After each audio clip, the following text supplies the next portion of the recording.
Nous avons comme mission d'assurer la planification au niveau stratégique, d'en faire le suivi et de produire les statistiques nécessaires inhérents aux principaux résultats issus des actions qui sont menées au sein du ministère. Fondamentalement, nous développons les politiques en matière de gestion de l'environnement, également les différents programmes d'investissement, les assurons leur développement et par la suite nous assurons le suivi de la mise en œuvre de ces outils de planification stratégique. Par rapport aux autres structures techniques que nous appuyons, nous recommandons que chaque structure technique puisse installer une cellule de planification, de suivi et évaluation en leur sein. Et donc c'est avec cette cellule que nous développons nos activités régulièrement.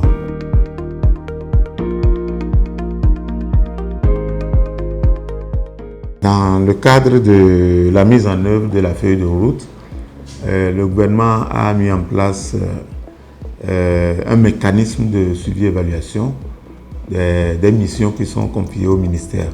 Et donc dans ce mécanisme-là, il y a les comités projets qui sont mis en place. Donc par rapport à chaque programme, il est mis en place un comité de suivi composé non seulement des acteurs du ministère, mais des autres acteurs issus des ministères partenaires. Donc la tenue régulière de ces comités projets sous les instructions fortes et la supervision du ministre nous a permis véritablement de mettre en haleine les différents chargés de programme et les différents chefs de projets opérationnels pour pouvoir nous permettre d'atteindre les résultats auxquels nous sommes parvenus en fin d'année 2022.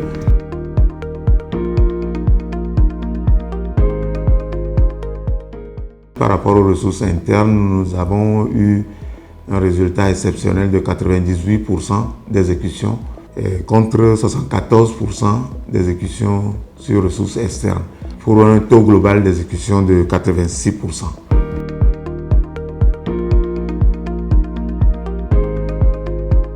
Sur la base des résultats de 2022, il va falloir très tôt en début de cette année que nous puissions vraiment organiser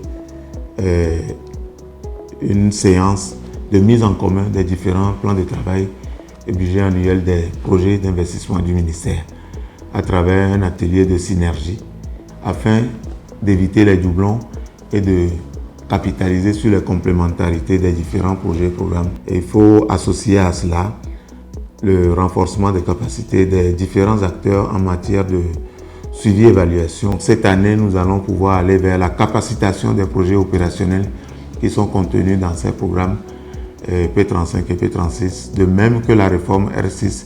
Donc il va falloir développer les projets opérationnels de ces deux programmes majeurs, aller vers la mobilisation des ressources.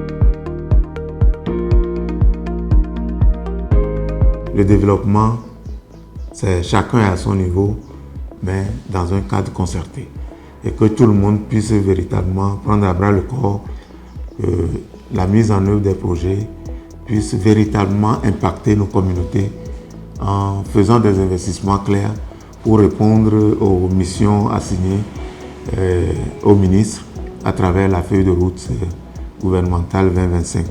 Au niveau de la planification, il faut vraiment que le décret d'organisation des DPSSE qui a été signé par le gouvernement, que ce décret vraiment puisse être mis en application afin que nous puissions véritablement rendre compte des investissements qui sont mis à la disposition de l'ensemble des acteurs.